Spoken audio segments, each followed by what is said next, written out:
Good evening, everyone. Welcome to another stream. It's not on a usual Sunday. Half my fault, half Arsenal's fault, half Gooner Gathering's fault.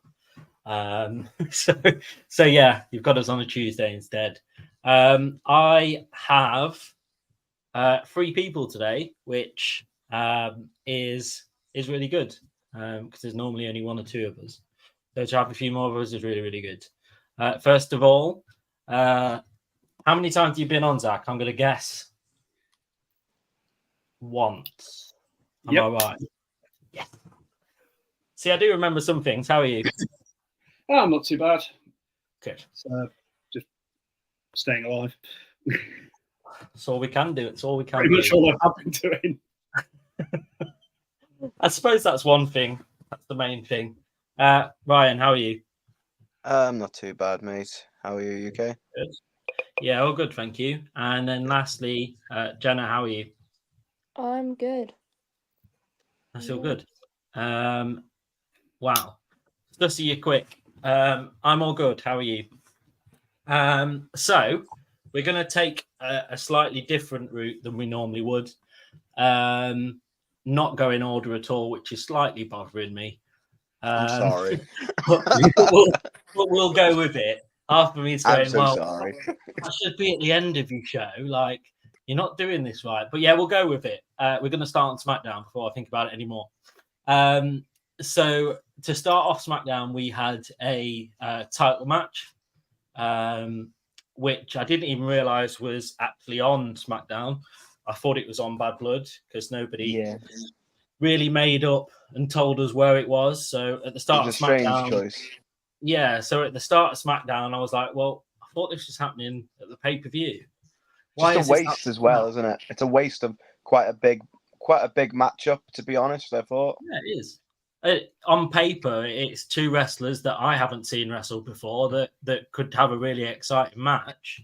And I think it's built for a pay-per-view, two wrestlers that I haven't seen wrestle before. I would be fairly interested to watch that on a pay-per-view. But because it was on SmackDown, I normally know that title matches on SmackDown are pretty shit. So I didn't watch it. I skipped it because I thought, well, I know what's going to happen. It's on SmackDown. Yeah, very rare that there's ever a change. Yeah, it's really bizarre. So obviously we knew what was going to happen. LA Knight did retain the title. So yeah, that's the end of that 2-week feud because it was built a week before, and then the week after there was the match, and I suppose that's it now. Seems really pointless, but hey ho. There was then I didn't watch this, so I'm going to slightly cheat and tell Ryan to give you the details of it. But the next thing that I saw and that was worth noting was that Roman and Cody Rhodes were stood on the stadium that the Georgia Tech Stadium, I think it was, or something like that. It's the same stadium that the pay-per-view is on, isn't it? It was. I think so, but I think it's. Yeah, I'm pretty sure it is. It's where Roman used to play when he played American football back when he was younger. So that was a big part of the promo, basically him saying that this is his football field, this is my history here, and then Cody goes on to say basically that around the corner that there's another building. I'm not sure what the building was called, but his family and everyone competed here, so this is his town. And them two sort of having the whole debate on whose place this is. Going on to Roman saying basically he's got nothing to lose. Basically, he's coming into this match now with nothing on his shoulders. They took away his wise man. They took away Jimmy. Basically, all of the pressure is on Cody's shoulders now. And then Cody basically said, well, you like you said, you've got nothing to lose, sort of thing. You're not the tribal chief anymore. We've already got a tribal chief. You're what was it he said? He said something like, "Oh, and you're not the champion anymore," basically, because he's the champ. So it was a weird one. It felt very. It was very suspenseful. The music was very intense, and there was a lot of back and forth. But at the end of it, it was sort of like Roman was saying, "Once all this is over with, I'm coming for my title back," sort of thing. So that's going to be, if they do win after the pay per view, that's the next setup, the rematch between Cody and Roman, I'm guessing. But Cody seems very. Has anyone seen The Boys here? Anyone watch The Boys? I I've seen haven't. both. I've seen bits of it. I'm not. He's going very Homelander sort of idea. Like I think we could end up seeing a Cody heel turn at some point, or maybe, or him being a bit more, not a full on heel, but a bit more aggressive, a bit more Tweener. bit of more of a mean streak in him with this side of it all, because he seems to be like not taking. Am I allowed to swear on here? Yeah, go Yeah, for he's it. not taking any shit from Roman now. This is his SmackDown. This is his whole, like, he's took over now. This is my place, and he's not letting Roman overstep him or anything, basically. But yeah, it's set up quite a lot, and it does sort of excite me for the rematch if it does happen in the future, because I think it's a different sort of Roman than the Roman that we had before Mania, because Roman was on this high pedestal. Now he's sort of like, he's got the dog back in him. If you get like the big dog back in him, he looks like he's after revenge, sort of thing. He wants his title back. He's not, what's it called? How would you say he was before Mania? He was sort of like coddled a bit, if you know what I mean. Like people sort of he had everyone to protect him and look after him all the time. People always interfering. He had Solo on his back, like looking after him. He had The Rock there as well. Now it's just him, isn't it? So I feel like that could be an interesting Roman to see against Cody, because there's not going to be, if them two fight, I don't think there's going to be any interference sort of thing. It's just going to be them two one on one, which is something which will be nice to see. It'll just be like, who's the better man? I mean, you probably, knowing our look, we'll probably still get an interference from like a super little bloodline one, but I want to see just one on one, Cody versus Roman, who is the better man, and I think that'll be a nice little end to the story between them two. I think whoever wins that, it move on from there then. So Yeah. Thanks for that. It just, when I was watching it, the whole idea behind it is a bit odd, because obviously they're teaming together. They made out in that promo like it's them two fighting each other, and it's not. They're fighting together. Yeah, it's weird. So I don't know. So I kind of get it because of the backstory of him kind of playing his football, like American football there and stuff. I get that. I just wonder whether they should have waited to have this kind of heated back and forth until they're actually going to fight again, rather than, it seems a little bit pointless at the moment when they're teaming with each other. I think it's going to set up something in the actual tag match itself where whose ego is going to. I feel like it could cause them the match. Them two having this rivalry, which I think it'd be beneficial for the Bloodline to get the win over them. It'd be probably more beneficial because Cody and Roman don't exactly need it. Like Solo probably needs it more than them two. But I think, it's going to be them two disagreeing or something. Maybe Cody smacks him and it's like, oh my God, Cody's just smacked Roman. I could just see it happening. I could just see Cody being, not heel. It's not really a heel move from Cody, but I could see him getting annoyed Mm. with Roman and maybe smacking him or something like that. Did you see it? It's weird. It's quite obvious because it's obvious that they hate each other. This is why I find it weird that they've even been putting this match together anyway, because it's obvious they hate each other. But I know Zach's dying to. I've got a theory. Go on. So my theory is it's the whole "the enemy of my enemy is my friend" thing. So they both hate the New Bloodline, and it's literally just sort of like they've basically gone, do you know what? Just the one match, just because we both hate the Bloodline, pummel the crap out of them.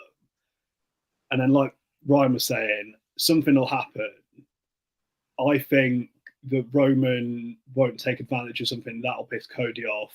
Cody will then slap Roman, and Roman will either just deck him or just walk out.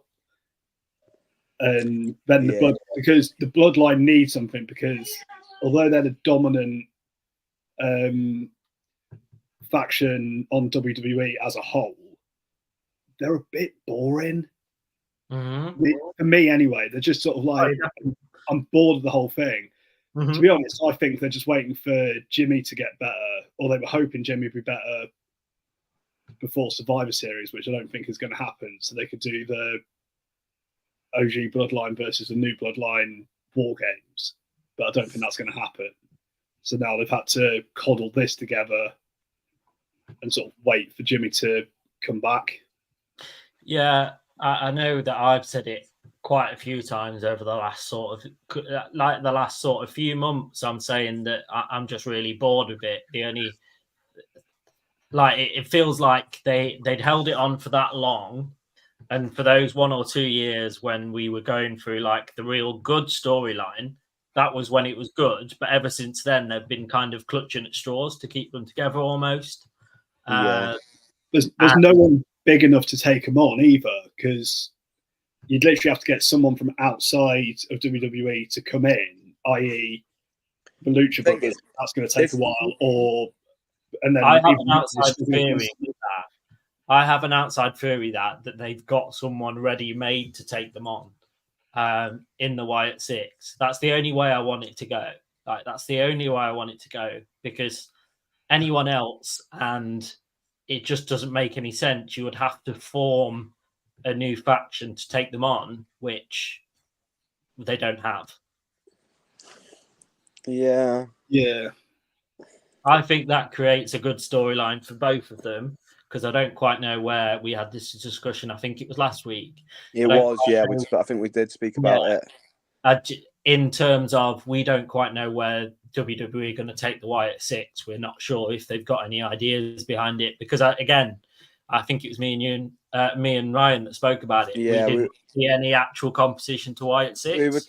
We were mentioning like how we think that how they need to start playing on their actual regular personalities as well. So coming out as them regular selves, like instead of coming out as the characters, if you know what I mean.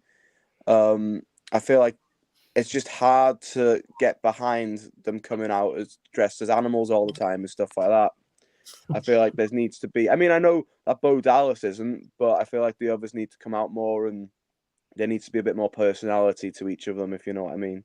Yeah, I think they really messed up at not giving each of them an actual interview. Like we saw that very first time with Uncle Howdy. I think he got an actual interview, and I think their character progression would have been better had each one of them been able to tell their little bit of story, and then we would, I think, be in turn more invested in them as a six, because at the minute we're invested in Uncle Howdy, and that's about it. It was only the two of them though, wasn't it? Because it was obviously Uncle Howdy / Bo Dallas, Eric Rowan, because they were the two New Bray. And then I think Joe Gacy got like a little video, but it wasn't anything major.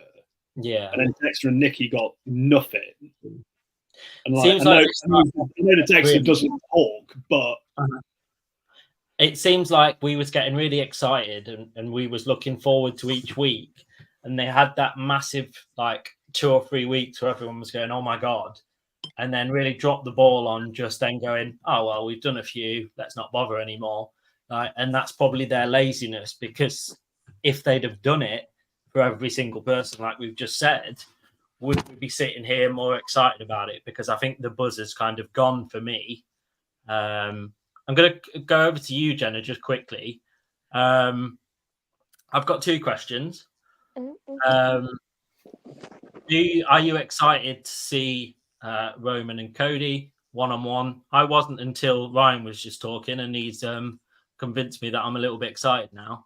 And also, what was my other question? I did have another question, but I'm just going to pass that one over to you first, and then actually think of what also I was going to ask you. I still feel like Roman versus Cody is too soon. I just can't see it happening. Like maybe like next year, but this year, because Roman had like was it 4 year? His reign, his 4-year long reign. He's already getting a title shot. Like already, it doesn't feel right to me that like he's getting gifted again. It's when he had rematch that clause such though as long and well in a important way, reign. isn't it?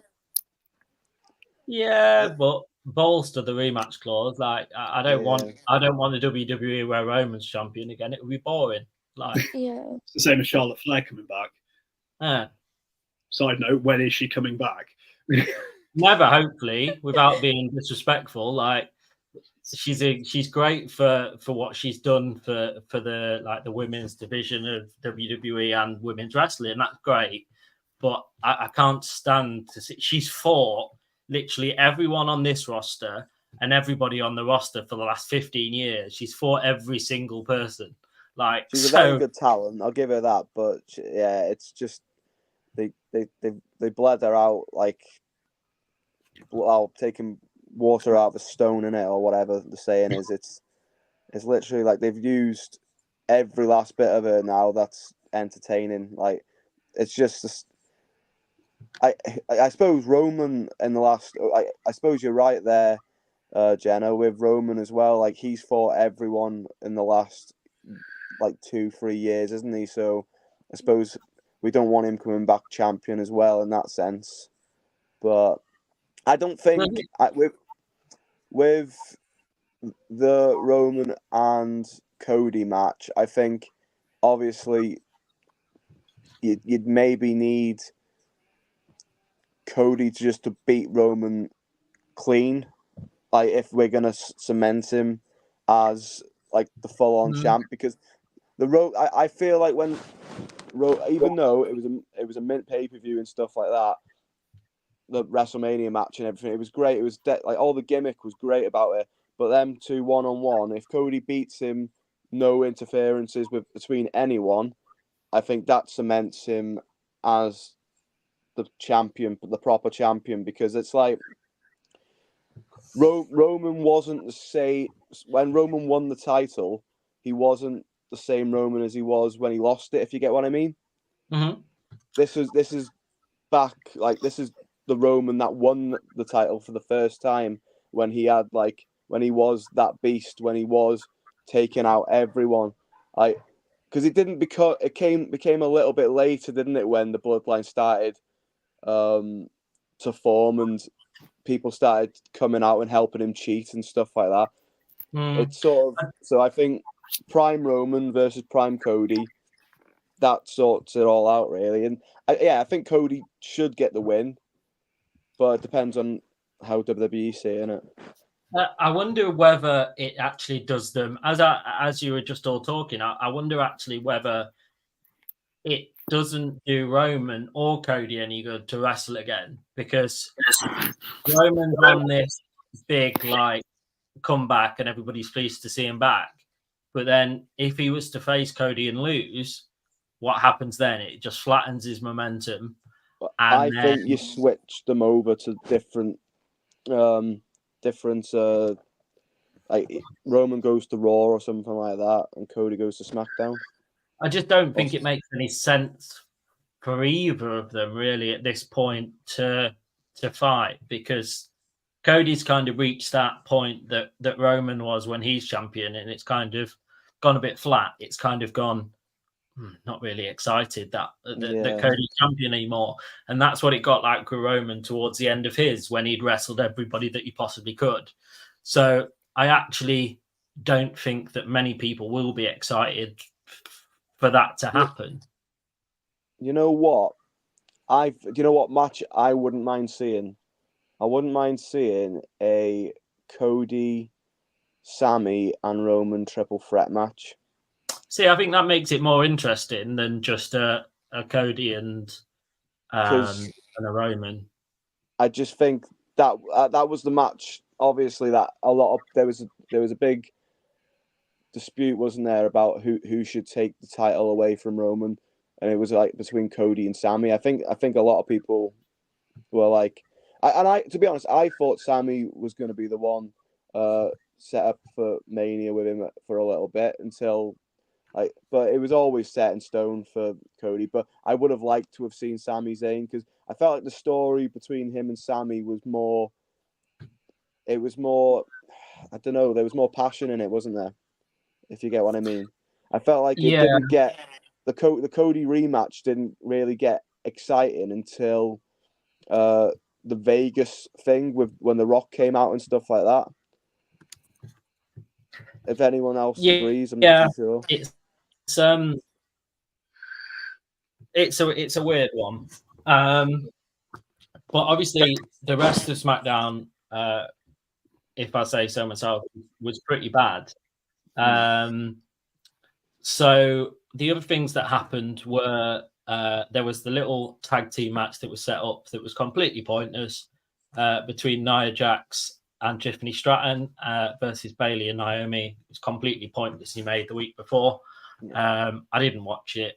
I've not read anything about it other than that Naomi and Bayley won. And then Kevin Owens keeps getting put in random matches. One where he faced two people, one where he was in another tag team, and this week he's with the Street Profits against the Bloodline. So no guesses for what happened there. As always, it was a no contest because the big brawl broke out. There was a surprise there. And then the other thing that happened, which I want to touch on a little bit, is because, like me and everybody else, they're really confused at why you would try and build somebody up to like they were when they were in NXT, but have them lose very quickly 1 week when they come back, and then again have them lose. But you're supposed to be building this person up back to what he was when he was in NXT. So I don't know who wants to jump in first. You can anybody can jump in really, because I'm really confused at this. I'm starting to lose sleep over what they think they're going to do with him. It's Emelina all over again, isn't it? It's the whole let's build him up. Oh, we'll give him some matches compared to Emelina, rather than just walk out and just go, okay, you've had 6 weeks of vignettes and now I can't be fucked. Yeah, it's so weird. I don't know what they were gaining getting rid of him from Imperium either, because he was the quietest member of Imperium, but at least he was doing something. Yeah. The problem is, if you take him out of Imperium, have him feud with Imperium. Don't just send him out to the wastelands and then bring him back and he doesn't care. Oh. The problem is that they've got a weird way of bringing people up, because by bringing this person up, they've just made him into a joke for the rest of history's the wrestling history. They've just made him into this one big massive joke that people are going to laugh about for the next. Do you think he's going to be the reason? Do you think he's going to cause Gunn for the title at some point?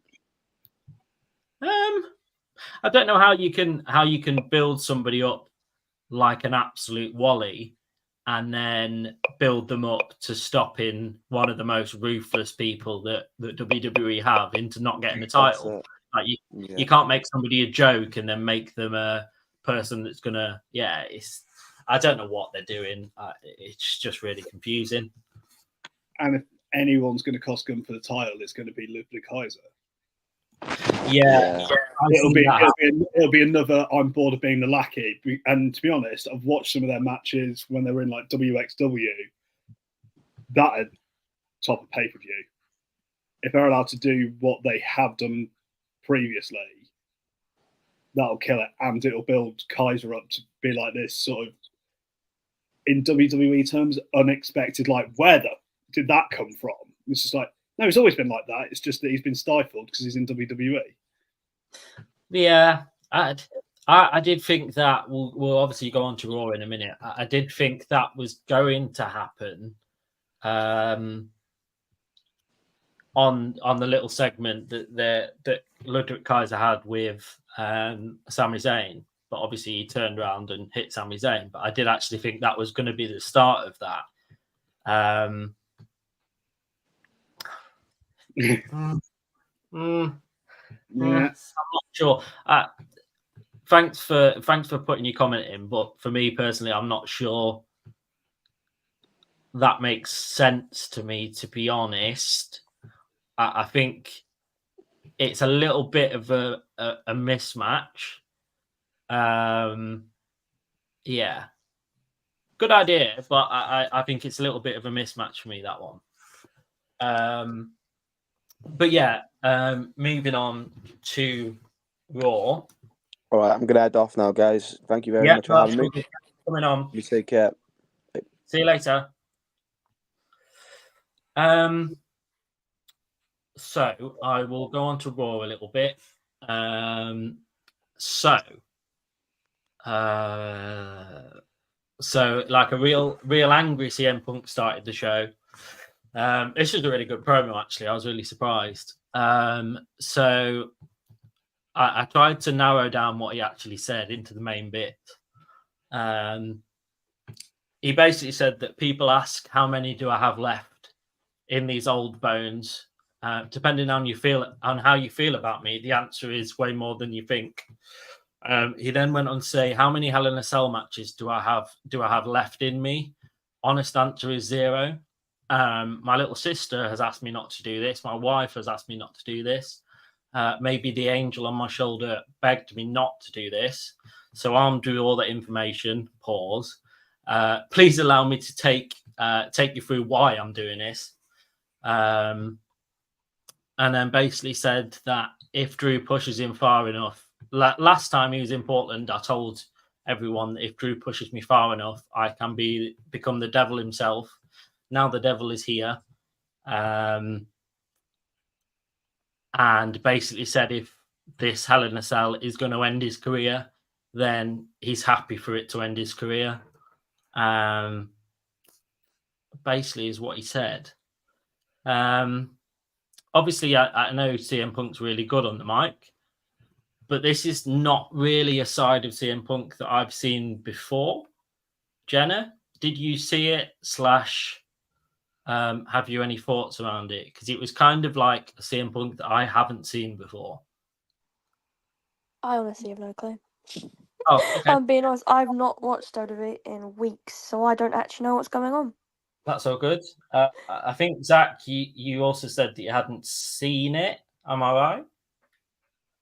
I watched that promo, so like I sort of watched snippets of Raw and SmackDown and NXT, which he also pops up on randomly.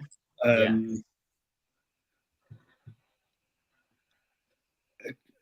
I don't know what they're going to do with him. Like, he'll probably go with Rollins, but the problem they've got, and I think this is over a lot of WWE, is they've got a lot of people in a lot of storylines, and they're trying to sort of jump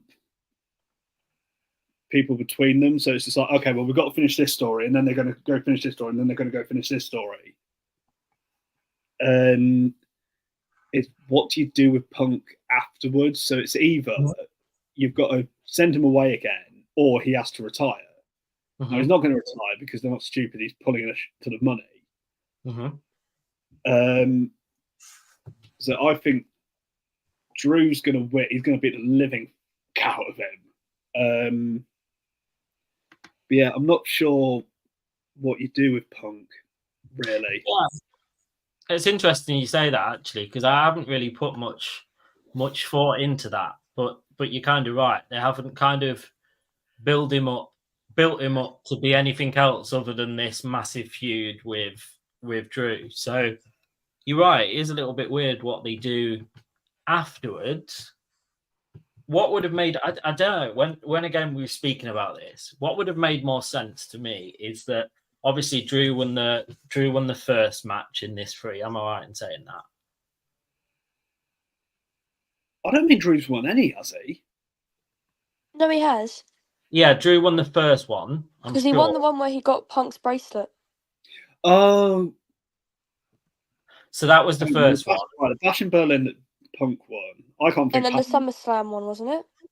Yeah. So the SummerSlam one is the one that Drew won. I'm just going to. It had Seth Rollins as the referee. Oh yeah. And then Drew got the bracelet. That's the only way I can remember their matches now. Is right. What was the stipulation? So that would have made sense. So what I think should have happened is that obviously Drew won the first one. It doesn't really make any sense to give CM Punk that win in the strap match. So I would have had Drew won the first and the second, and then CM Punk batter the living daylights out of him in the third. I think that leaves them both in a good place then, because CM Punk's won that one match and he said it doesn't really matter about the other 2 matches, I've won that. But then Drew has won that too. Whereas, I don't know, I think that would have been better for both of them if that would have happened, because like you say, what then happens for them, not just CM Punk, but what happens for them both after this all finishes, which apparently it will finish at this Hell in a Cell. Then they've got to have a run in, or something happens on Raw afterwards. But to be honest, it's in my head, the only way you can do that is you send one of them away for a little bit, like even if it is only a month.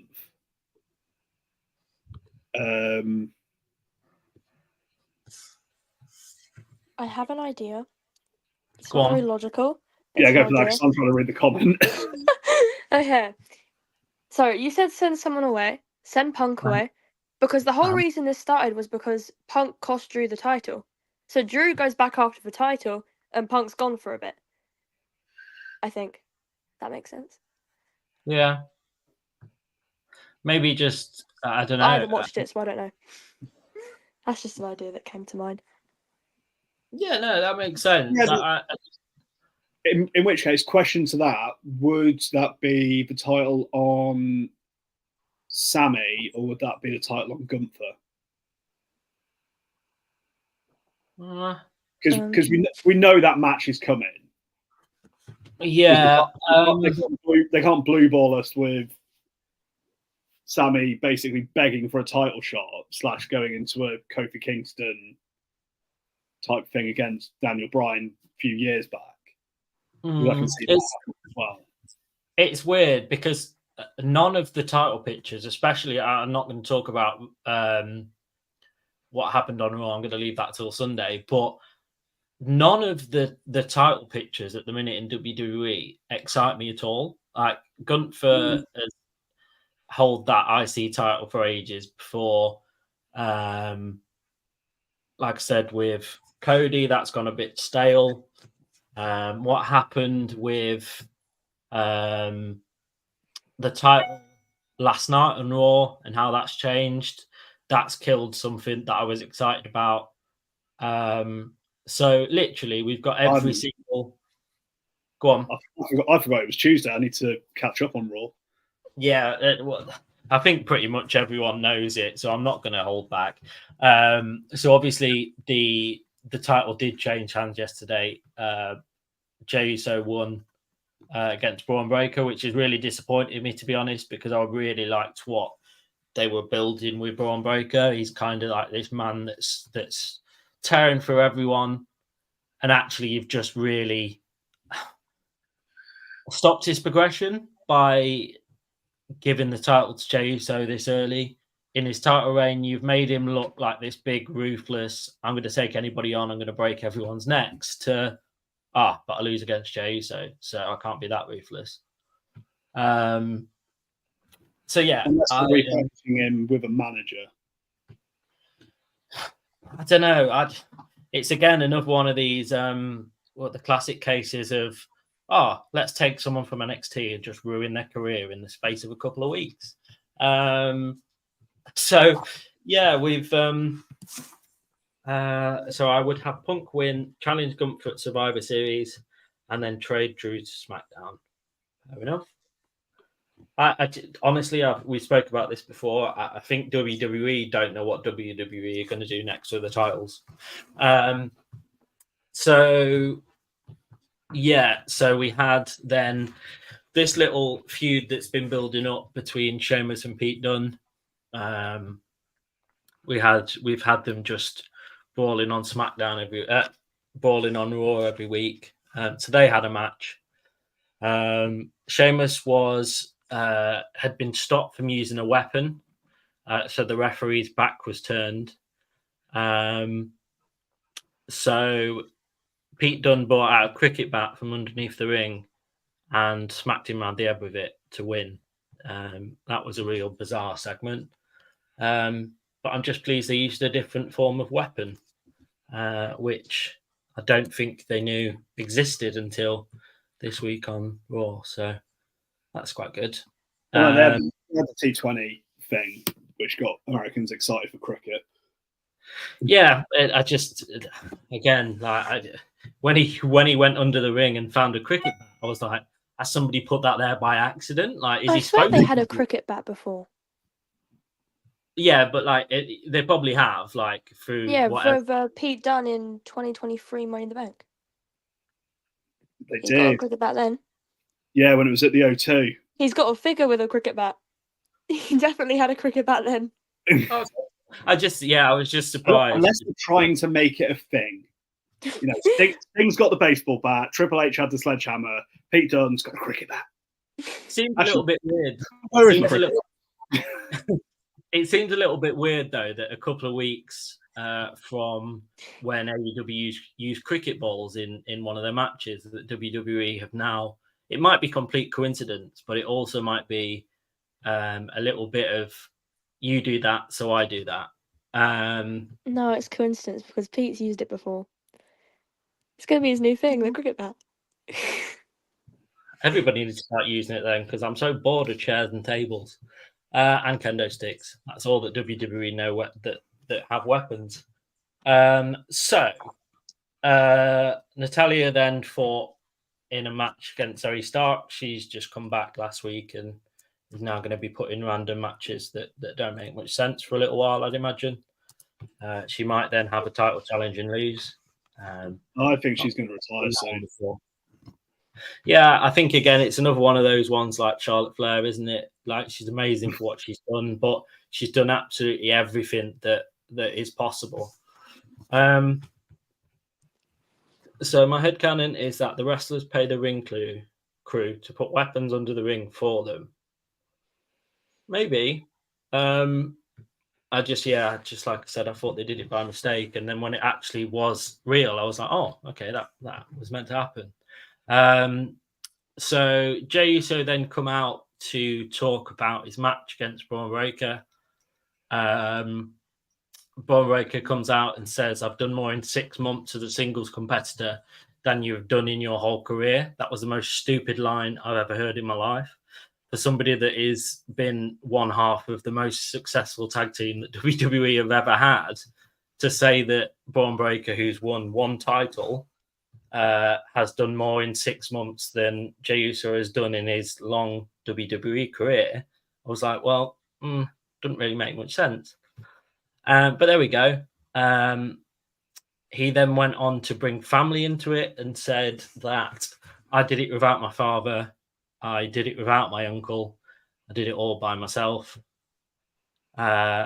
And then thankfully, Jey Uso did bring a little bit of normality back and said, I've been in this roster for 14 years, winning championships while you were still in diapers.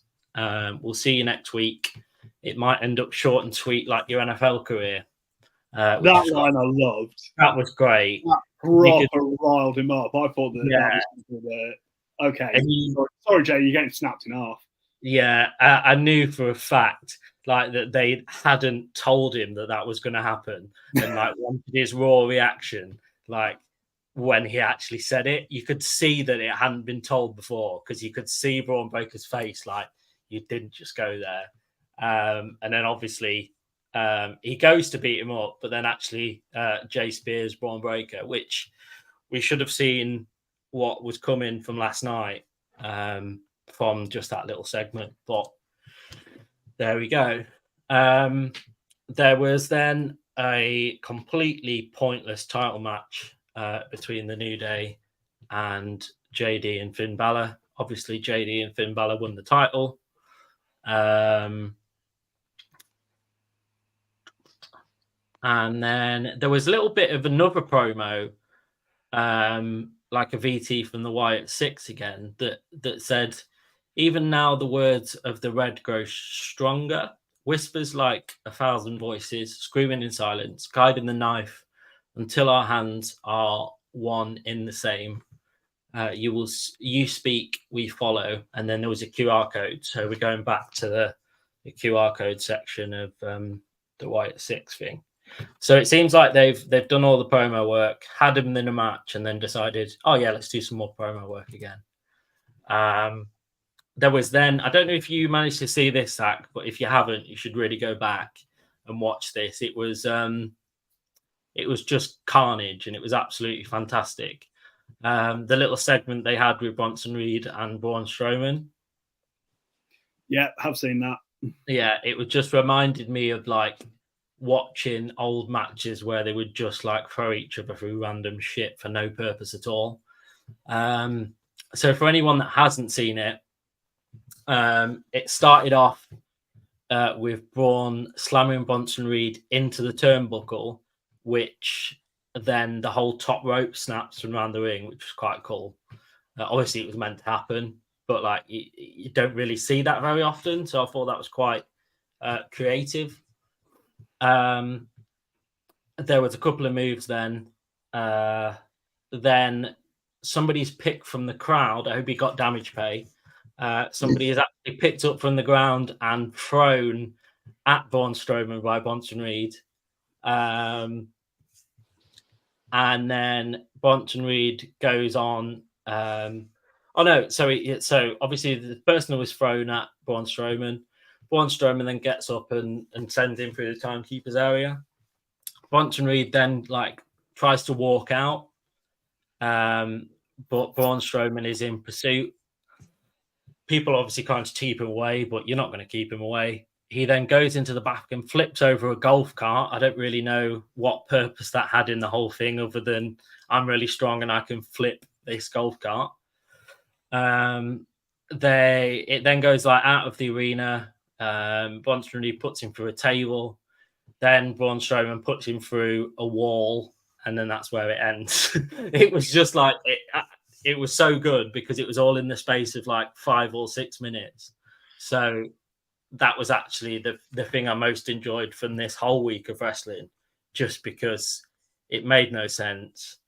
People were just flying through things that, if you haven't seen it, just go back and just watch that 5 minutes or 5 or 10 minutes because it was just great.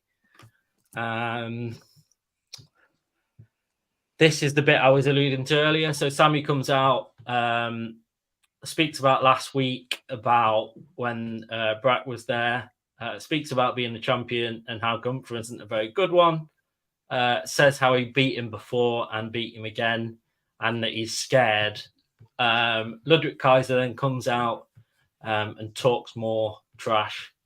Gunther then comes out, talks some more trash. As you know, I have been the biggest fan of Gunther's promo work over the last couple of weeks. He's off the chain. In it. So I was actually pleased that it was Ludwig Kaiser that came out because I was like, brilliant, we're going to get a week of Raw where we don't have to listen to Gunther speak on the mic. And then he came out, so I was like, oh, normality resumes. So he comes out to address Ludwig Kaiser and says, how have you anything you need to tell me? It looked like Ludwig Kaiser was going to have a go at Gunther, but then doesn't tell him anything and just hits Sammy. So that was the most pointless segment of the whole week of wrestling, I think. Bianca Belair and Io Sky are in a match. Io Sky picks up the win. There was then Dominic Priest. I've done it again. I do it every single week. Damian Priest and Dominic Mysterio in a match. Obviously, we kind of can guess what happens with that. Damian wins, but then everybody starts scrapping, of course. Jey Uso then comes out, but then Braun Breaker spears him and gets him one back. So that was Raw. NXT was in the middle of those. Yeah, it was an appearance of CM Punk again in this one. So there's a contract signing for Ethan Page and Trick Williams to start the show. They were both talking rubbish, and nothing happened apart from Ethan Page putting him through a table. So the contract was not signed. There was then a tag match between Tatum Paxley and Lyra Valkyria versus Wendy Chu and Rosemary. Lyra and Tatum Paxley won. Tony D'Angelo then came out to fight Alex Hammerstone. Tony D'Angelo purposely gets counted out. That was the most bizarre thing of the week. He went outside of the ring, waited for the 10 count, and then just walked out of the arena. And that was that segment finished. Yeah, that was weird. Zachary Wentz then comes to the ring and says that he has some footage that shows why Trey Miguel couldn't compete last week. It shows Trey Miguel getting beat up whilst getting into his car by Wesley. There is then a street fight set up between them for October 1st, and him basically saying you deserve everything that you're going to get. There was then a match in the middle between Eddie Thorpe and Ashante. Eddie Thorpe picked up the win in that one. And then we got to the CM Punk bit, which was, again, rather weird and, may I say, a little bit pointless. So CM Punk comes out to talk about how much he loves NXT. And he shouts out loads of NXT superstars that are kind of up and coming at the minute. Roxanne Perez then comes out and says she realizes that she should have been a Drew fan. She was angry at him supporting Julia. Punk stopped Perez from attacking Julia. But also Julia did have some time on the mic as well. Again, nothing really happened in that. Javon Evans and Cedric versus Tavon Heights and Miles Bourne was another match there. Brooks Jensen also was in a match. Lola Vice was in a match. And then we got to the end where a basketball player, this episode of NXT just gets more and more bizarre as it goes on, because a basketball player then said, I'm going to take care of the contract and get them both to sign it. Because where NXT was no, I don't think it even had any relevance to the show, because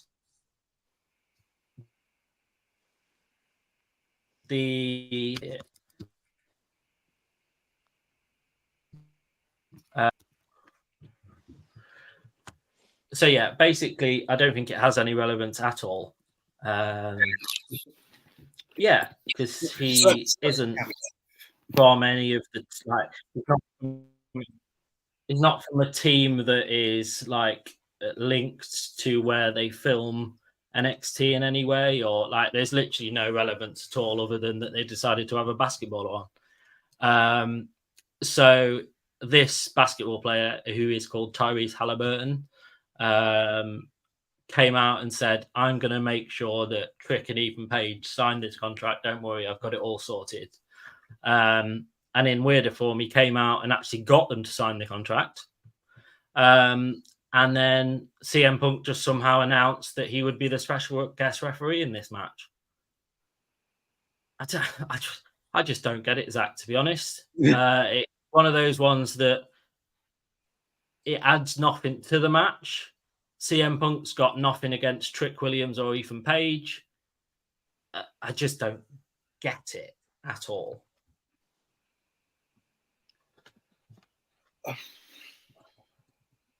Unless, and now I'm going to try and swing this all back around, because it was just like, what if, we were saying about obviously Punk and Drew at Bad Blood.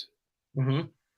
So Drew wins, Punk then goes down, because Punk loves NXT, like loves HBK, loves all the wrestlers that are coming up. Do you reckon he goes down and essentially co-general managers it with Ava for a bit? Because then Punk's away from the main roster, gives them chance to build other things on the main roster, because now that I think about it, there's about six, seven things going on in the main roster, but they're all just a bit stagnant. And then you've got all the other guys that aren't involved in any of them, just sort of being like, hi, we're still here.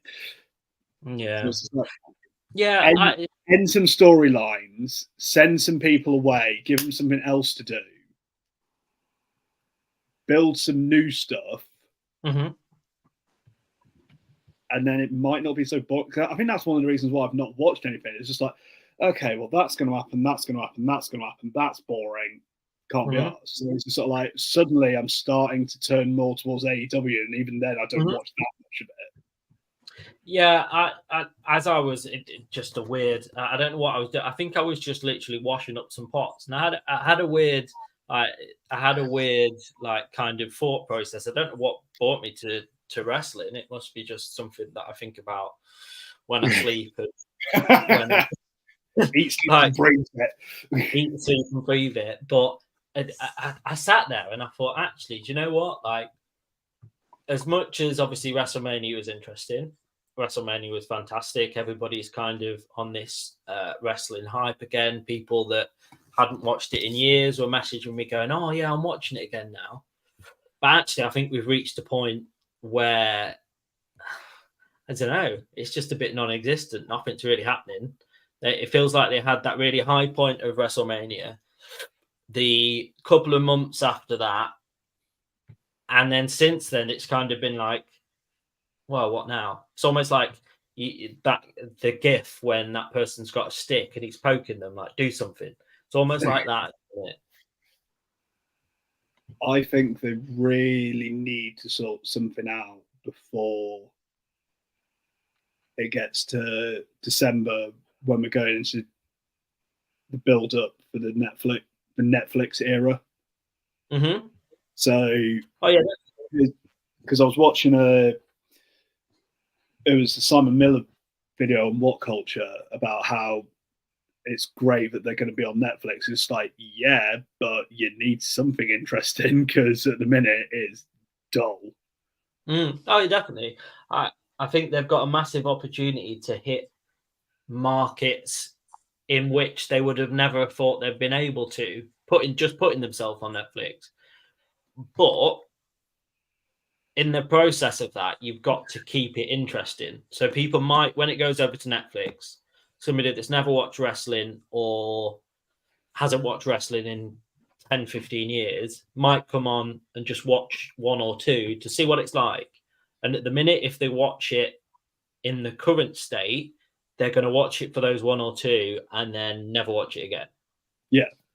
So they've, like you say, I didn't think of it like that, but they have got to be really mindful of what the next couple of months looks like. I'm just going to check when Survivor Series is.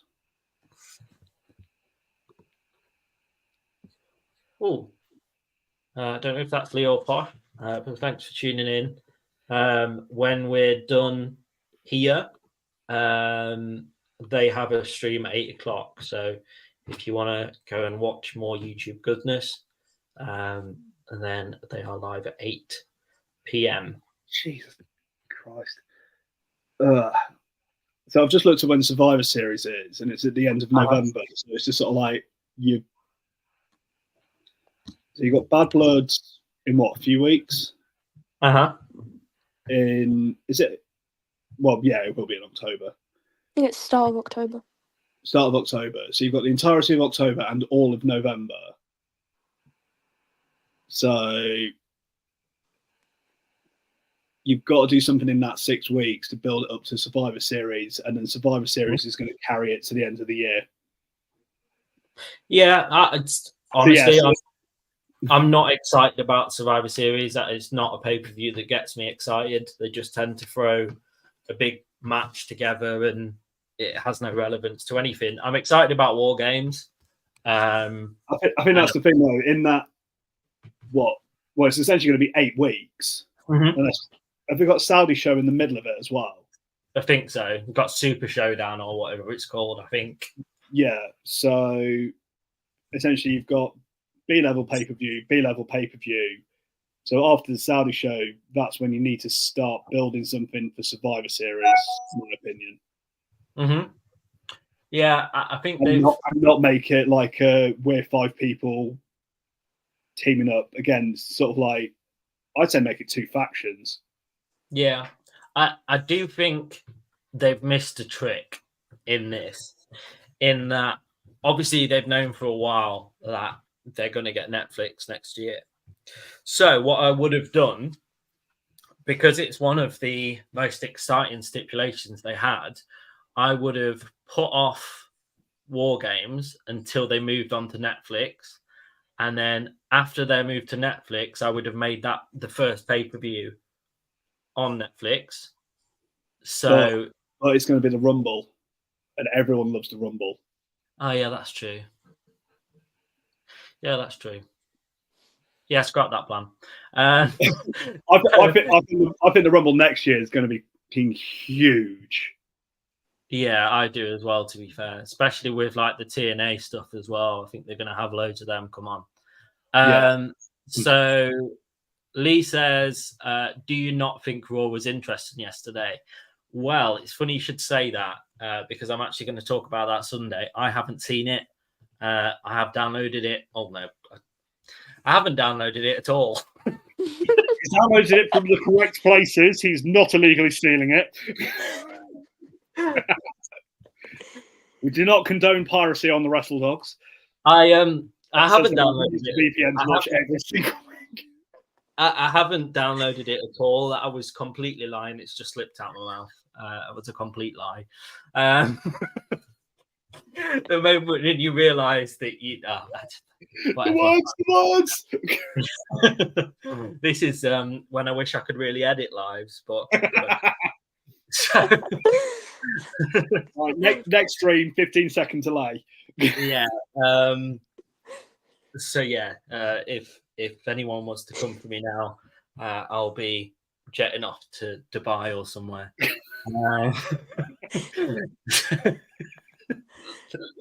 I'm just gonna give myself a little reset. I'm gonna wind up for a second, and I'll come back. I'm back again. I just don't know what I said. It was somebody different that said all that stuff. It was Fred. He's my alter ego. Okay, so we've got Batman, we've got Fred. Yeah, Fred is the character that I use when I said something that I shouldn't have done. Yeah, Saturday night main event in December. Don't quite know what they're going to do with that. I don't have a clue what they're going to do with that. The wrestling police are watching. Again, it was Fred. It wasn't me. So go for Fred, not me. Whoops, indeed. Moving swiftly on. We had a Dynamite show on Wednesday, of course. It was pretty non-existent. to say the least. It was kind of a weird one because obviously they've got Grand Slam coming up, and they barely talked about Grand Slam at all, apart from one little segment, which is bizarre. So it was just mainly matches. Orange Cassidy fought Chris Jericho. Orange won. Hook retained his title. There was a big tag team match, which Mariah May and Serena Deeb won. Then the only bit comes out about Grand Slam, which was Moxley coming out. But then Private Party kind of jumped them, and that all turned into a brawl. Darby then comes out, swings the skateboard at Moxley, but Moxley runs off. Darby then talks some rubbish about him. Ricochet was put in a match against Beast Mortis, which was, again, bizarre, but he won. Hangman Adam Page comes out, nearly attacks Tony Schiavone, which I thought was quite cool, because I genuinely did think he was going to punch him. But then Jeff Jarrett comes in to make the save, and obviously that's been set up for a lumberjack strap match, I think, between them two, which is, again, just really bizarre. The Elite then fought Ospreay, Takeshita, and Kyle Fletcher, in which they beat the Elite. That was AEW. It was really shit this week. Leading up to I want to like AEW, but when it's just sorry, what? What's going on? See, you will like AEW, because this week it's funnily gone on to the best time to ever watch it, Zach, this week, because obviously they've got Grand Slam, and that card is looking stacked. Insert picture of the card. So it's weird that this is over the space of Dynamite and Collision. It just seems like a pay-per-view, but it's not. So obviously, Bryan Danielson is facing Nigel McGuinness if he's cleared to wrestle, which we're kind of guessing he is cleared to wrestle.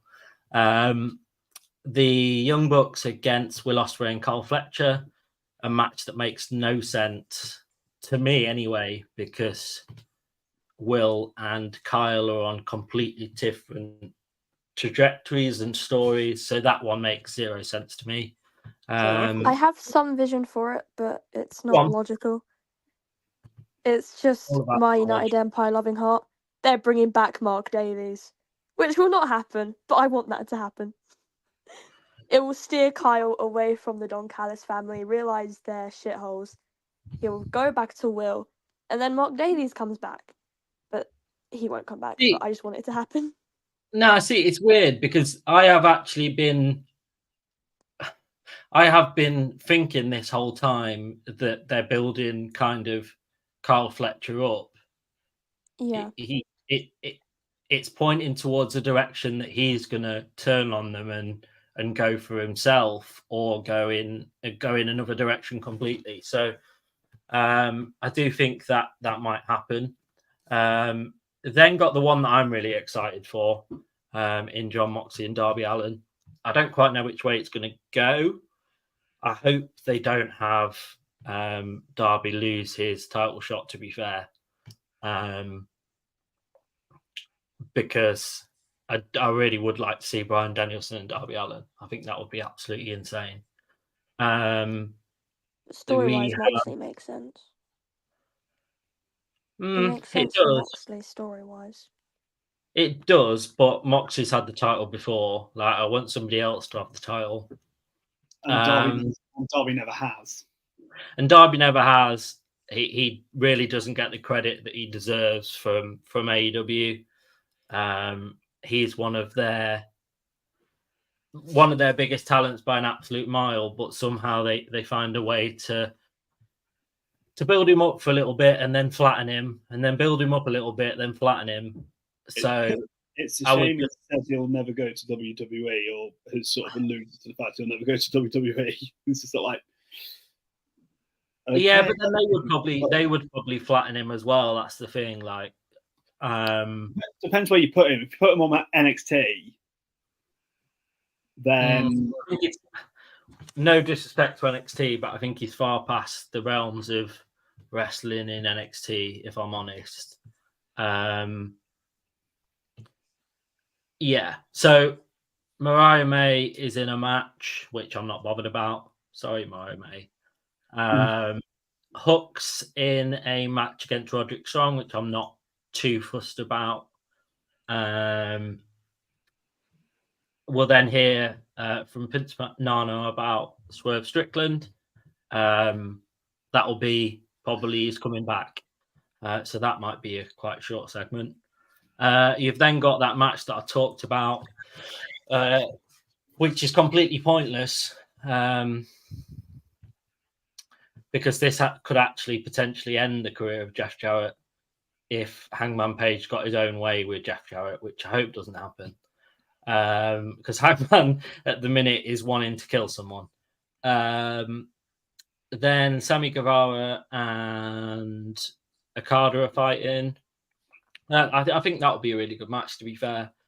We've then got the illustrious Saraya rules match, which we don't have a clue what the rules are, but Saraya is going to make them all up.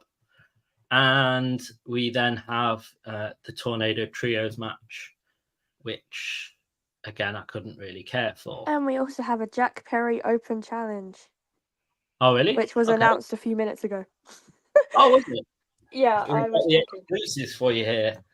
I've got a couple of comments, and then I want to jump into other business. Would have rather seen Darby versus Danielson. I completely agree. Let's see if Jeff Jarrett puts that Texas Chainsaw Championship on the line against Hangman. Lol. I don't really think I needed to read out the lol, but there we go. Hope Swerve had home insurance. Yeah, imagine if that was his actual childhood home and they'd just gone rogue and burnt it down. Like, how funny no, was it that? was. What? It legitimately was. He bought his childhood home so they could set it on fire. No. Yeah. I thought it was like just done in a studio or whatever, and they'd. No, they legit bought his childhood home. Oh, that makes it even better then.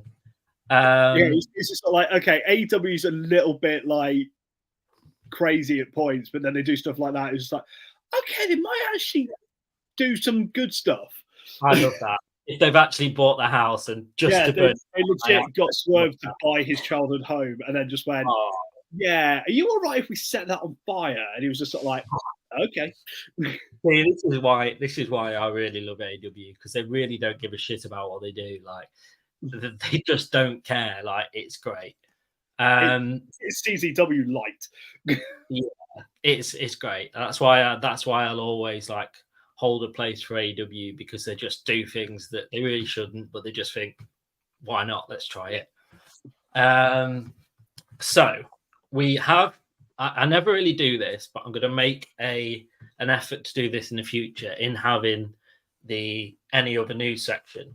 The any other news section sometimes has nothing in it, so not trying to make up excuses, but sometimes it doesn't have anything in it. But over these like last couple of weeks, and certainly like this last week, there has been a heck of a lot that I can put into the any other news section. So I'm going to steer away from actually talking about the documentary, because I think I'm going to put together, hopefully, myself and a few others to watch the series and then come on a special live to kind of talk about it. But I was looking at it today, and this is news that's come out today, and it really did make me giggle, because in Vince McMahon like behavior, he saw apparently early footage of the documentary. Yeah, his statement is... Yeah, so he's put out a statement, but then there's also something else today that's come up. So I'm going to read his statement first, because I thought it was really interesting. It's really weird, because he's done this on purpose, this statement. He's not spoke, I don't think, quote me if I'm wrong, I don't think he spoke since all the stuff's kind of kicked off, and we won't go into that. But he put out a statement yesterday, which I am now trying to get up, but fumbling on my phone. So basically it says, I don't regret participating in the Netflix documentary. The producers had an opportunity to tell an objective story about my life and the incredible business I built, which were equally filled with excitement, drama, fun, and a fair amount of controversy and life lessons. Unfortunately, based on the early partial cut I've seen, this documentary falls short and takes the predictive path of conflating the Mr. McMahon character with my true self, Vince. The title and promos alone make that evident. A lot has been misinterpreted or left out entirely in an effort to leave viewers unintentionally confused. The producers use typical editing tricks without out of context footage and dated sound bites, etc., to distort the viewer's perception and support a deceptive narrative. In an attempt to further their misleading account, the producers use a lawsuit based on an affair I ended as evidence that I am, in fact, Mr. McMahon. A lot of this makes zero sense. And as I'm reading it out loud, they haven't even made sure it makes sense to read out, because a lot of this doesn't make sense. I hope that the viewer will keep an open mind and remember that there are two sides to every story. So it's really interesting what he's tried to do there. Prior to this documentary coming out, he's trying to say, I don't know, he's not taking accountability for what he's done, for one. He's kind of saying, like I said earlier with my alter ego Fred, he's kind of saying, I am the same person. My Fred, let's call Fred Mr. McMahon here, and Vince McMahon are the same thing. And anything that happens, just blame it all on Fred and not on me.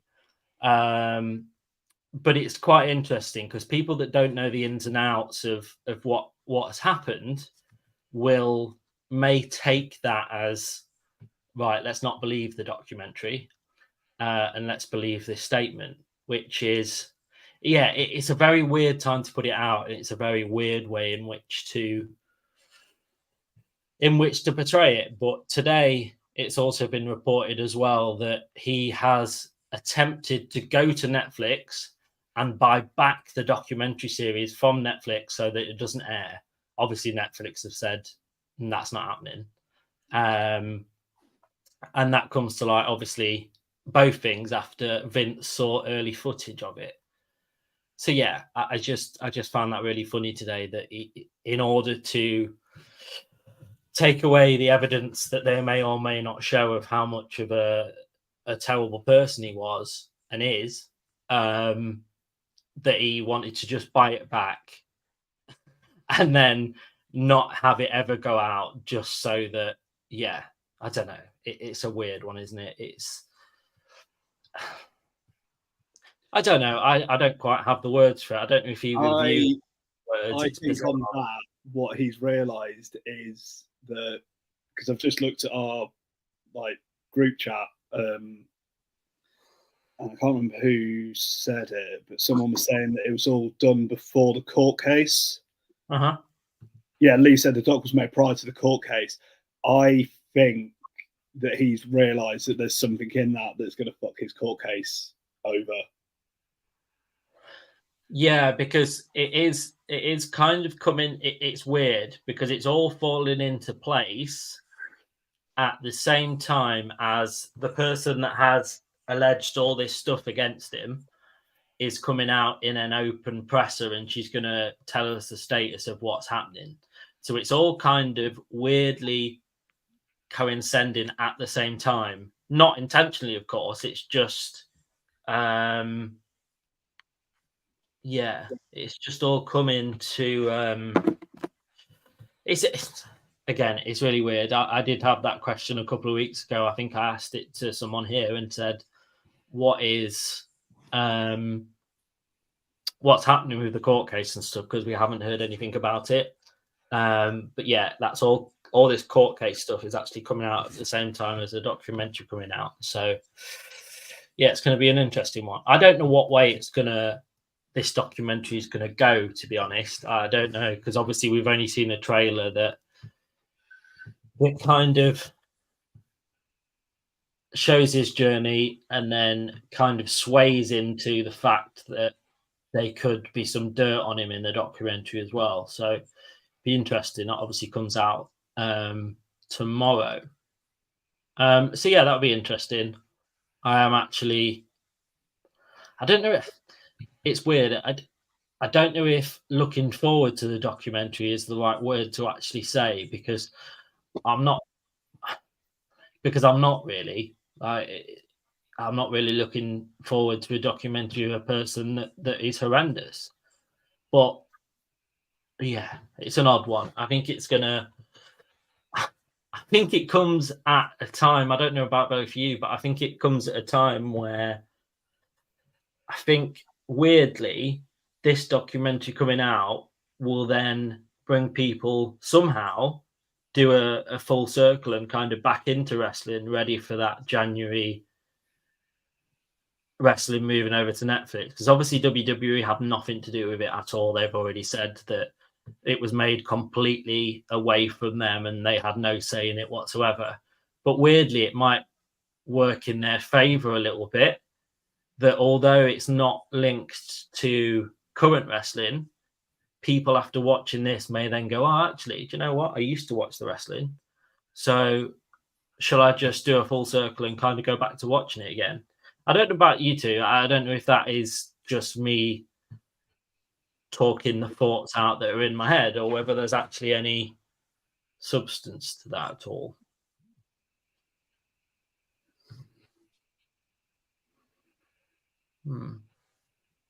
I don't know. I'm going to move on. Sorry, I was just reading something that Andy Murray had put up.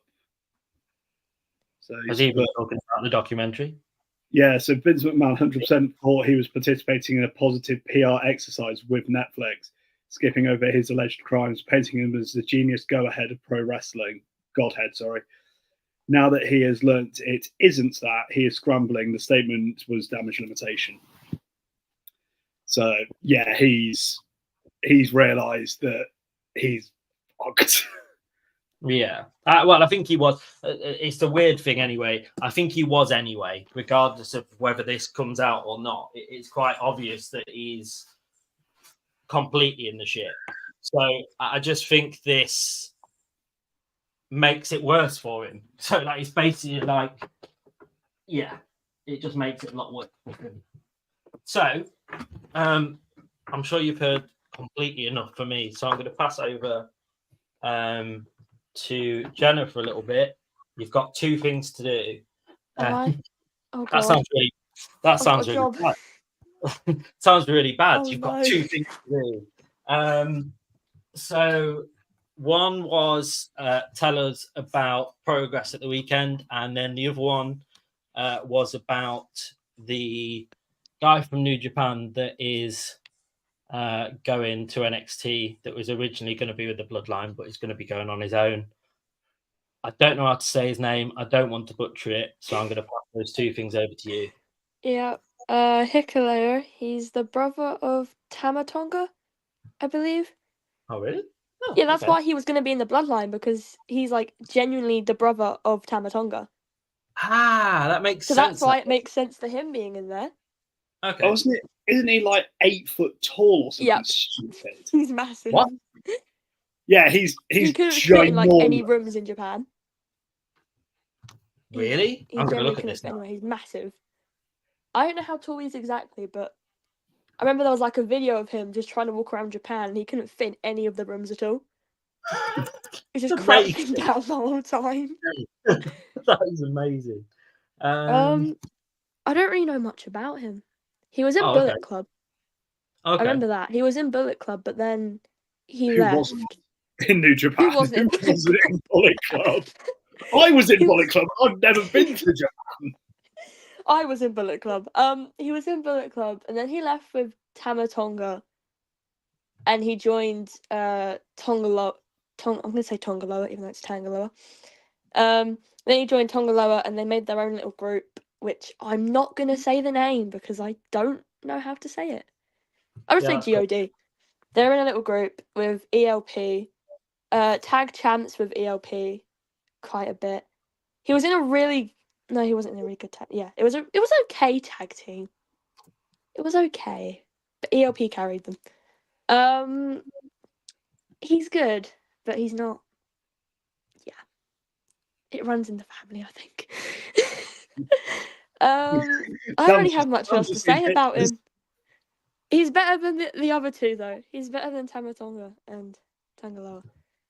So I don't get why he's starting in NXT. They should have I'm swapped just it. fact checking. He is actually 6'8", which is absolutely nuts. I'm trying to find like a video of him just so I can get a He's picture massive. of how tall that actually is. Compare him to his tag team partner ELP. He is massive. I also think there is I'm going to just fact check that, but Progress. That was the other thing I was going to ask you about. Progress. Where do I begin? Well, there was the big match, Luke Jacobs versus Eddie Dennis, where the beloved Tate Mayfair's turned face. Shock horror. So like, Luke had his knee in the back of Eddie's neck, and Tate Mayfair's come out with a towel, and he threw it in the ring. And because the whole like storyline was Eddie trying to convert Tate to being a good person again because of like all the stuff he's done in Uganda and like just how good he used to be. But then he turns like this complete heel. Like think MJF, but with a Cockney accent. That's basically Tate Mayfair's. Fair enough. And then Eddie Dennis tried to convert him into being a good person again. Didn't work. But on Sunday's show, he came out and helped Eddie. But Eddie didn't want that help. So it's a bit what happens next between them. Will Eddie betray Tate or will they just be friends again? Saw the return of Cara Noir after a 16-month injury. I think it was a foot injury. Cara Noir. He had a match against... I can't pronounce his name. I'm so sorry. And then they announced in October he had a match against Kenta. So I will be there for the Defy title, which is an American indie show. Don't know if it was it me and you that stood and listened to Zach, to Cara Noir talk to some like younger like fans that was at the 1PW show that he was just talking about wrestling with them, and he was like, it struck me as the most, when he was talking, he struck me as the most unlike a wrestler when he was talking to what he actually is. Like it's so bizarre. He's one of the people at both shows that I regret not talking to. Mm-hmm. Considering I tried to talk to Bobby Fish, who is, and I will stick to this, a bellend. Yep. I do not like Bobby Fish. I do not like Bobby Fish. In a hole. Yeah. And then you ripped the hell out of me for talking to Zach Wentz both times. He was a nice dude. I'll forget the fact that he did the Nazi stuff because he was genuinely a nice person. I'm not going to say that about every Nazi, but I do regret not talking to Cara Noir. And then obviously 1PW died a death, although it'll probably come back in 5 years' time again. Oh, it'll come back in 5 years' time. We'll turn up to a few events and then they'll launder money again and take everyone's money. And that's what'll happen.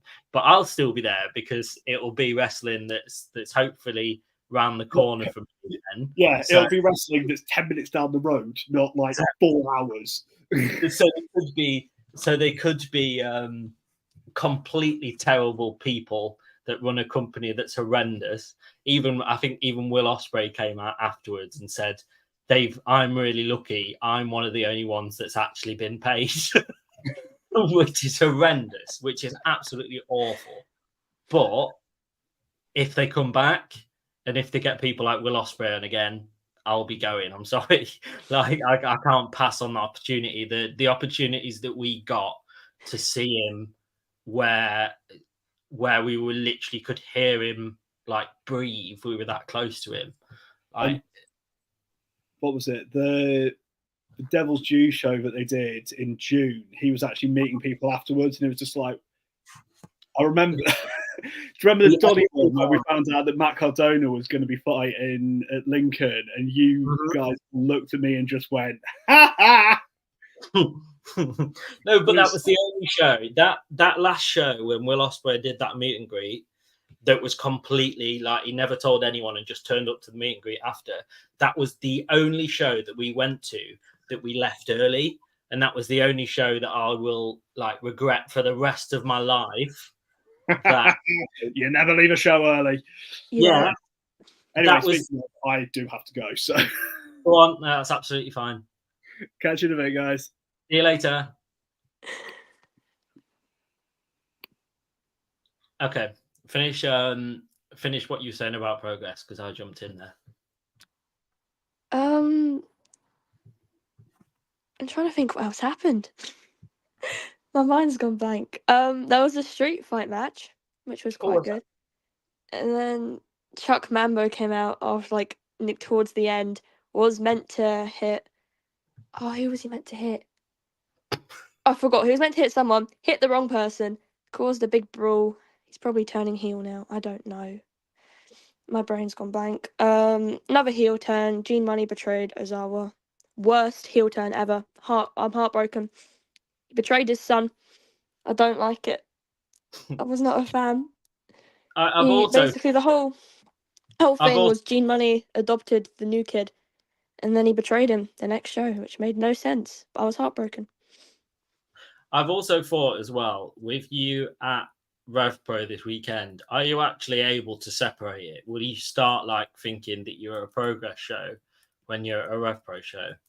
And will you start to think that what's happened at Progress is going to happen on Saturday at Rev Pro? I don't know how you keep up with it all, to be honest.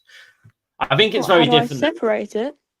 Yeah, I think it's very different though when you see it live to watching it on the TV. Like you feel more like included. I used to in be it. able to like separate it, Uh-huh.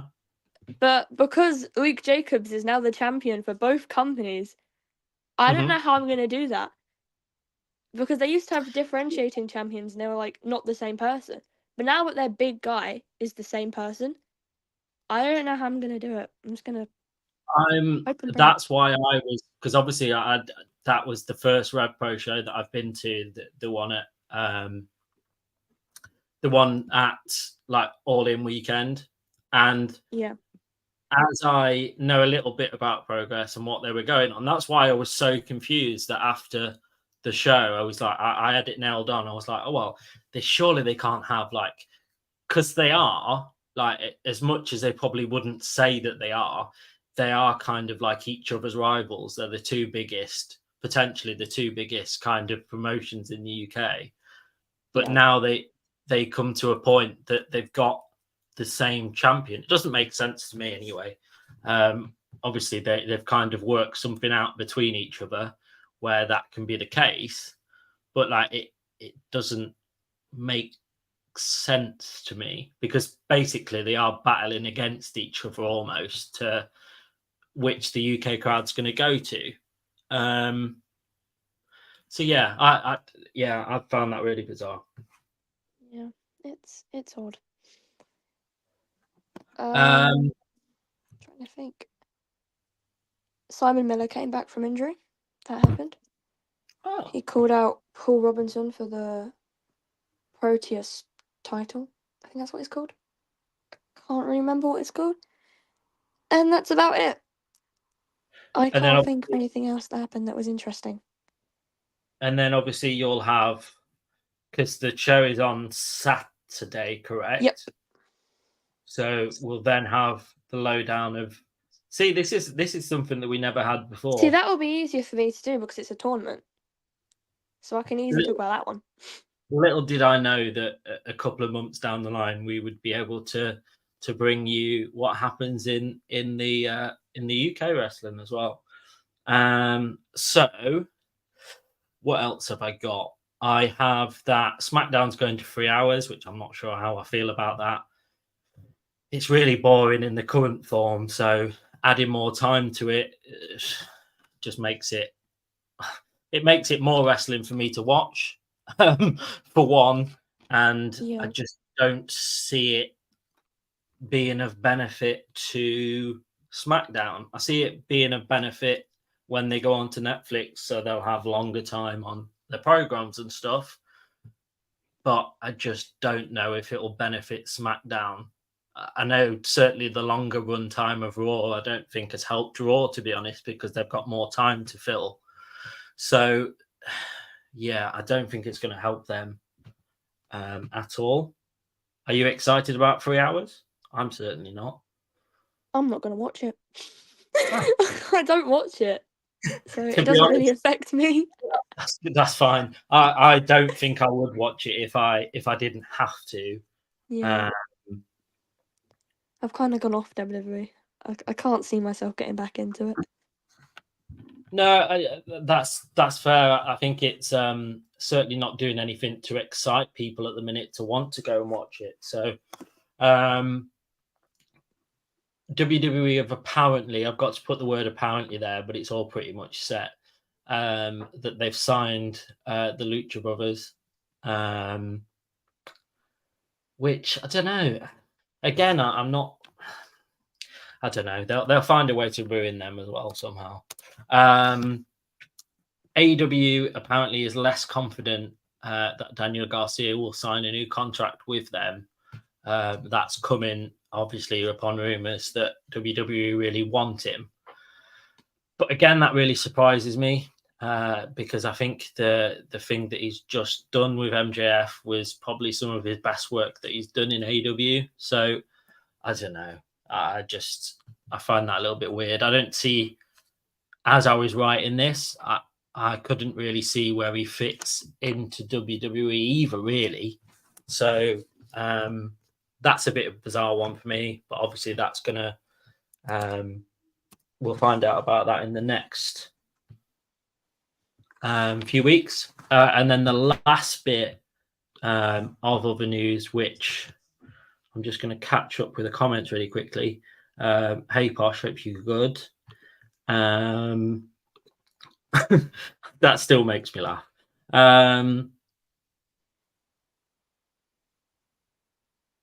And then I'm catching up with the comments. So I'll caught up with them. So then the last bit of news, which again speaks about Raw, and I'm not going to speak about it until Sunday.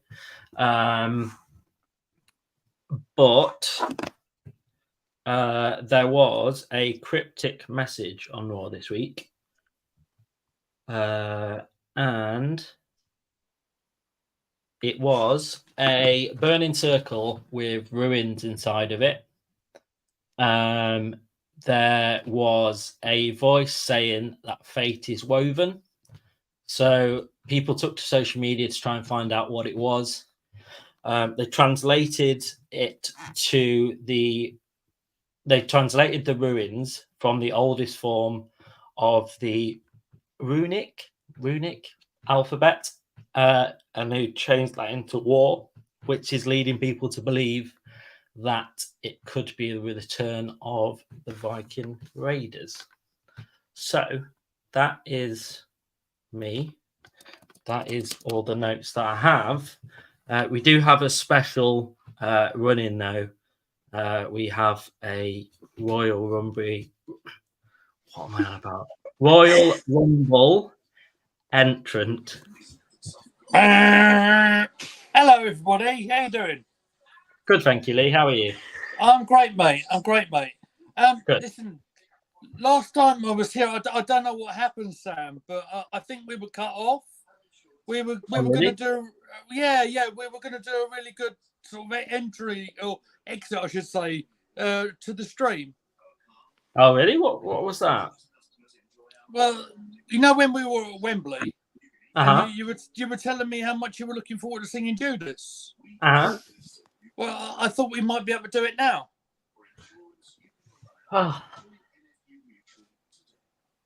This is normally when my internet goes down and the stream ends, but right now I've given away. Why would that happen?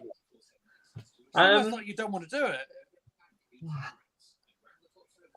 I've been warming my voice up and everything. Maybe Fred could do it. See if you can find him. Yeah, I might. If he's not busy downloading anything. I might have to hide under the table again because I think that's where Fred was when I left him. Yeah, he's been left under the table and like he's been told that he can't come out. Fred, get the table. He's been left under there and he's going to be kept there because he can't. You need to keep an eye on him. He could make a run in at any time, mate. You got to watch these little things. He can't be trusted. No. He's nearly took my whole world down. The fact that I'm going to have to move to a different country because you mean to say you nearly broke your walls down? Break down the walls.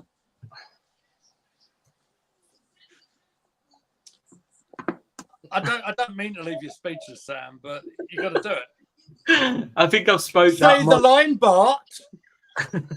I think I've spoke that much that I've not got any words anymore. And I've got to kind of hide now so that the wrestling police doesn't come after me.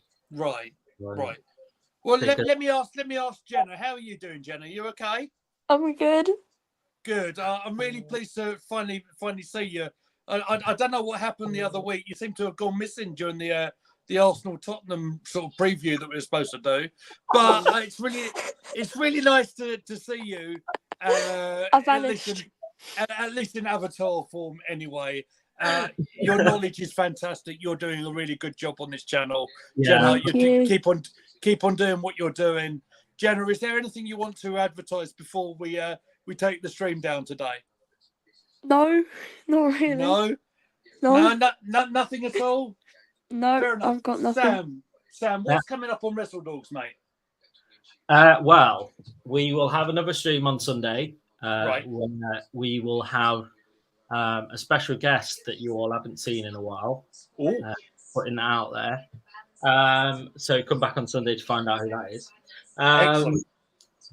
We have obviously all the normal stuff. We have our merch. We have our Patreon. We have obviously this channel. We have got back on to posting. We had a video about Sabu go up last week.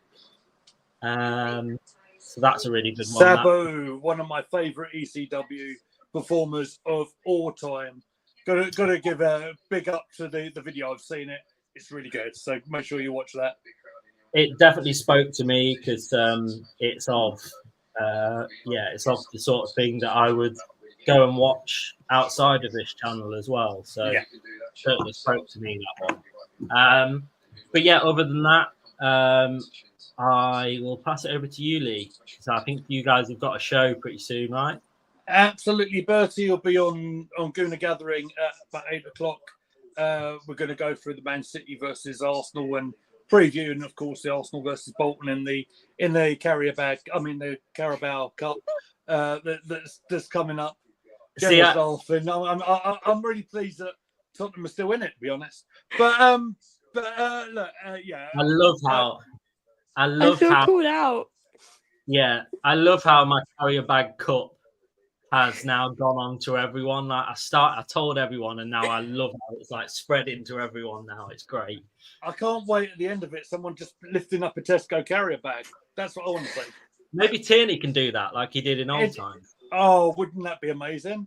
Mm-hmm. He's got to get himself a decent hamstring first. But that's not what we're here for, ladies and gentlemen. Listen, before Wrestle Dogs comes off the air tonight, if you've got this far in the stream, these guys have been the Iron Man of wrestling YouTube this evening. Make sure you hit that like button, hit the subscribe button on the YouTube. Make sure you look at the Patreon and check out the merch down below. And as we are going off the air very, very shortly, I hope you can join me in singing Chris Jericho's old theme song. We are going to go and sing Judas. Jenna, you up for this? No. Sam, you're going to join me? No, because Brad isn't available. It's a one-man show. He said he's not available. So, you got any last words before we do it? No, other than see you on Sunday. Thank you very much, everybody. You are beautiful on the inside. You are innocence personified. And I will bring you down and drown you out run away. Thank you for joining us, everyone. See ya.